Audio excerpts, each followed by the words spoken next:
ስለዚህ ዝሕግዛ ያለ ገለ ለሙኻም ምንም ትማል ምስተፈጠረት ናይ ነቶም ኤርትራውያን ፓይለታት ነው ኢትዮጵያውያን የምስልጥኑ ነው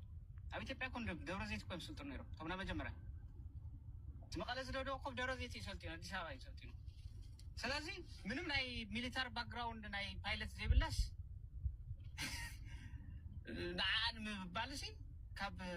ገለምሲዩ ካብል ገንዘብ ገዚኦም ከም ጽኹልዮም ገንዘብ ዳ ገዚያ ከተምጽ ወጽዋር ተዘይ ኮይኑ 5 ሳንቲም ብነጻጽ ወካለን በገንዘብ ካገን ትዕድግ ሃዳ ኢልካ ግርጋ ጣውል ከመ ከተከዋጋ ኮይት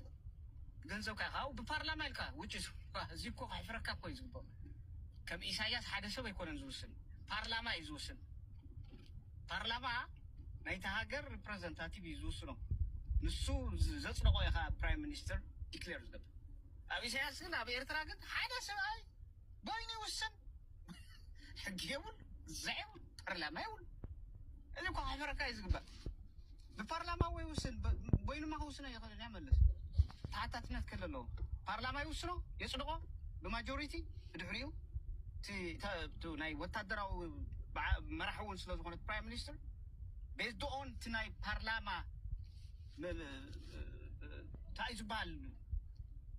هيزو يديكلير تقبروار سازي كابت شعبياسي زحشم مخاني يريكاز امريكا بارلمان كونغرس يمتصلو ومبر كونغرس كيصلو خويناتي يغبر ابزخون عد اب ايرترا كن اساياس بعلي واغا بعلو وي بعلي عرق بعلي صمد بعلو ምንም መትሐዝ ይብሉ ሰው ሓደ ወይን ድሌት ዝገብር ዓዲ ሕግ ዘይብላስ ኢትዮጵያ ያሽግርና ወሪድዋ ኢትዮጵያ ኣብቱ ኢሳያስ ሃይለ ስላሴ ገለጽ ዘላha በዓለም ኤርትራውያን እንዲም ዝደል ይኖሩ አንድነት ዝብል ኖሩ ሃይለ ስላሴ ዳ እንድሕር ዘይደል እንደለን ደሞሉ ካብታ ደቃ ዓበይቲ ያ እንደለን ኮም ሞሉ መጽዮም ኮ ናይ ዩኒየን መጽዮም ኮ የሞምየም ተም ሓደ ካሊ ይውሉ ቲካሊ ይደሊ እንታና አንጎሮም ኩሎም ዝተፋላለየ ድሌት ይዘለዎም ቲኦም ሙስሊምና ዝወስሑ ናሎ እዚኦም ክርስቲያንና ይውሉ ቲኦም ፕሮ ኢታሊያ ይውሉ እዚኦም አንድነት ይብሉ ዳር ሀገር ይውና ዮም ክዋጉ ዮም ሲቪል ዋር ስለዚህ አትሊስት 10 ዓመት ምስ ኢትዮጵያ ተጽንሕ ያሸም ካው ንሽተ ምስለሞዱ ነፃዋላ ሆጽዮም ይኩ